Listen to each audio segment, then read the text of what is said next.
When I started sim racing, I thought the rear wing was simple. Down means oversteer, up means understeer. Less wing is faster, more wing is slower. So I ignored it. But that one little slider, it controls everything. Speed, stability, tire wear, and confidence. People think it just adds drag, but it decides how the whole car behaves. If you don't understand the rear wing, you'll be driving with a blindfold on. I've been sim racing for years, have built hundreds of car setups, and if you understand the rear wing better, then you'll also be a better driver because you know more about your car. Let's get into it.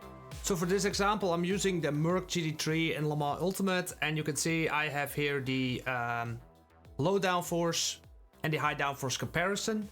I will also show you the laps, and I will also show telemetry so you can see where the pain and the gain actually is. So to compare the car setup in general, you can see we are running with the low wing -7, right? So the -7 is the low wing setup, this is the high wing setup. We have different anti-roller settings. We have different, like on the front and on the back. We have different damper values. We have drastically different ride heights, spring rates. You can see these cars are completely different. Now guess what? These cars drive pretty much the same. But the only thing is different on the low downforce setup is you can feel the wheel is weaker. The force feedback is a slightly weaker. But overall the car behaves on the same pattern, but obviously on Monza it's gonna be way more quicker on the straights because we don't have the drag. But I want to point out the rear wing and the rest of the high wing setup, how that looks in telemetry. Because if you understand that, you can see that the high wing has some special features. To make this a proper video and a proper comparison, I took the Merc on Monza on the Curve Grande on the long straight, and this is the high downforce setup, and I was doing a lap without hitting the curbs. Now this is important for what I'm gonna show later, but just see how this car is driving, and yeah, basically nothing special. So I did a clean lap with very precise racing lines and very precise braking points. You can see here I was not touching the curbs. This is important for later. Touching them a little bit accidentally. And then the lap after, I did the same lap with the same lines, but just with the low downforce, low wing setup. So you can see how the delta on the top right is dropping by a lot because I'm already on 270, 275, 276, and you can see like 3/10, 4/10. At the end of the straight it's like a half a second of wing. Now sure, on a track like Monza with the Curve Grande without the chicane, it's kind of obvious you need to do this. But let me explain further. Hey, and if you like this content this far, could you please hit that like button? That really helps me out. And also feel free to leave a comment, because some viewers are so smart, like I'm probably skipping things or whatever. Let me know. Love to hear it. But don't be scared. This doesn't look that complicated. I'll show you. It's gonna be super simple. So, this is the lap with the high wing, okay? So it's very simple. Look at the top line. That is the speed of the car with 270, and at this point, like you can see the yellow line on the bottom here, over here, the bottom line, you can see that I'm braking over there, and you can see the speed is dropping, and that is for the chicane, the first corner. All right, then we move on throughout the lap and we got a decent lap. Now don't worry about all these lines. This is what I use when I tune cars and all that stuff. But look at when I'm braking, like how the front ride height or the rear ride height and the front ride height change as I'm braking. So you can look at the orange line, which the car starts to pitch, but also the rear end of the car is going up by a lot as I'm braking. So we have here a bunch of rake in the car now with the high wing. Then this one is where it's all about, the suspension force. Now the suspension force, if you're hitting a lot of curbs, then you get a lot of spikes, and that is not good for this experiment. So I avoided these curbs as much as possible. This green bluish line is the suspension average force, and the force balance, which was pretty insignificant, so I don't know how to use that. But anyways, also want to point out that I'm like, this is my 30 or 40th hour in Motec, so I'm pretty beginner, I'd say. So what about, like, I'm wondering how is this now working? And it's gonna be on the end of the lap here in the corner. We're gonna zoom this in, people. So overall, the whole lap, we got suspension forces on average. So the highest spike, and on the front left, this is the red one, is the front left, and these are the averages. Now, if we compare that to the low wing, so we take these white lines are the low wing telemetry. So this is what the Motec was reading out from the low wing. And you can see maybe, and that's one thing I want to point out here, how drastically different the ride height changes are on the low wing. Even though it felt the same car, same feeling, but a lot higher top speed, and I had to brake a bit earlier, as you can see here on the top. You can see it here as well. Brake input traces earlier, right, for the first corner. So, but that's not the point. The point is that the overall suspension force on average, and that is over here on this part, you can see that we have on the high wing, we have suspension force of 7, almost 800, and we have 30 less on the low wing setup. So that looks like it's not that much, but you need to think about that this force is now not applied downwards on the wheels of the car. Now, I did a lot of changes on rake and suspension and all that stuff, but the rear wing is actually deciding how much of a difference the overall pressure on the suspension will be throughout the lap.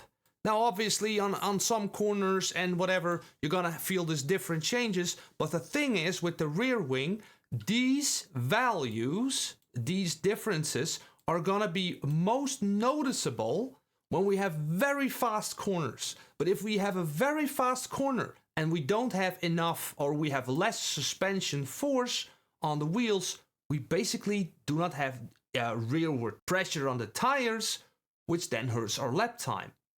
Now, obviously, on Monza, this is pretty simple. You want to do the lowest wing, most likely, and that will give you a great straight line speed, which something you need, right? Now, I get when you're not into setup building or whatever, you might think, yeah, how can I actually apply this to my driving? Well, it's very simple. If you have a car, and let's say you're on a fixed series, or you don't know what to change, or you have no clue about setup or whatever, you can have a look on how high that value actually is.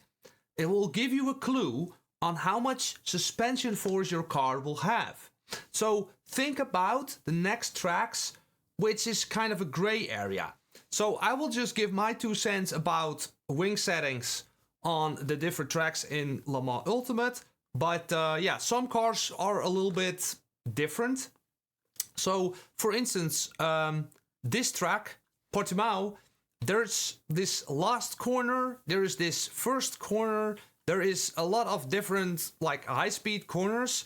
I haven't found any evidence that you want to run this track with a lower wing than the maximum. I would say maximum on like pretty much every car. Now, again, if you then on a fixed series, you want to pick a car that a setup you cannot change, and you see the wing value is like half, then you'll know you're not going to use the optimum pressure that you can have available. So that's I think what I'm talking about. Now this track is pretty obvious, right?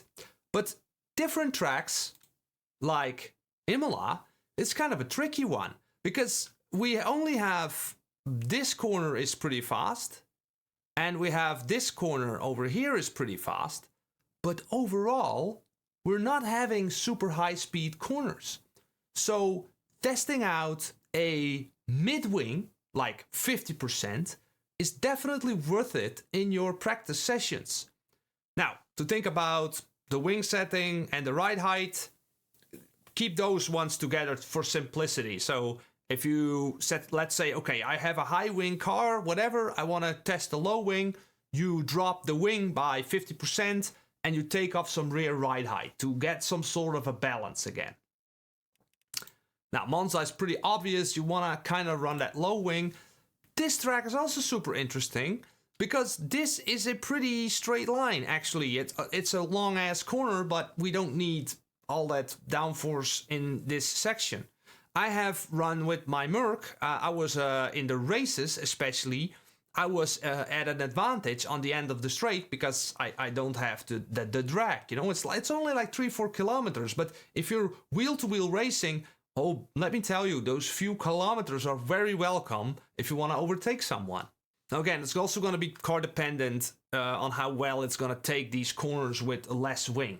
Bahrain. Interesting one to me. It's kind of depends also on the car on how effective it will be. But I really think if you're doing a practice, you can always do like a few practice laps with a mid or high wing and you can immediately feel and see how that is like translating into lap time. Because let's face it, lap time is eventually the most important thing.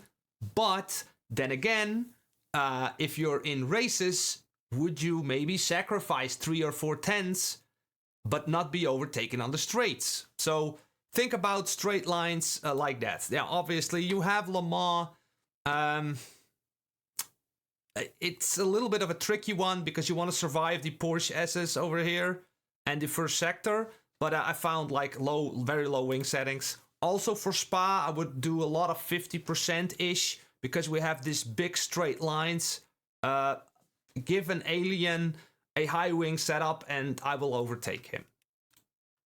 This track is, I'm still not sure. You got this mega straight, but the SS with the high wing, with the extra suspension force, you're gonna gain so much time in this first and last sector. So it's kind of I think it's one of the most tricky tracks to figure out which one you should do.